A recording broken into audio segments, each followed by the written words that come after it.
e là, superb. Allora, io da ieri sera penso continuamente, ininterrottamente, ad una cosa sola.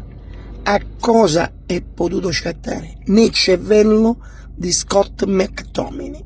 Togli da mezzo il calciatore, persona inglese, nata in Inghilterra, a Lancaster, naturalizzato scozzese, quando all'improvviso si è visto avvicinare un ragazzo biondolillo nominato, cioè Pascal, da bar, di barra, che io sono pure io di barra, diciamo ad occhio non ha molto della Scozia, diciamocelo, ha molti pregi, però non nega proprio barrese, non è un carattere scozzese, diciamo. Cioè, se voi andate a barra vi assicuro che non ritroverete niente di Glasgow, cioè non guardate, non vedete la manica, cioè ma questo sta racconciando i tempi, forse vedete la mezza manica, ma cioè se vedete uno con gonnellino a barra, cioè che là da parte un masciapiere quasi sicuramente lo sfottro e fanno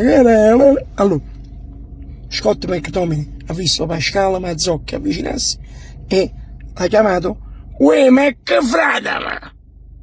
Cosa è scattato? Cioè lui cosa ha pensato? Hanno fatto buono a fare Brexit e a scegliere a se Europa è merda? No, cioè lui ha pensato questo è il soprannome che desideriamo, questo avrei voluto nella vita. Ha consigliato pure agli altri, a Rachmani lo chiama Rachmamad, a Lukaku lo chiama Lukakis, cioè mi ha fatto capire che allora forse nel mondo non ci sono distanze, non ci sono confini tra un paese e un altro. Mi ha fatto pensare, ma vorrei che Scott McTominay fosse i punticini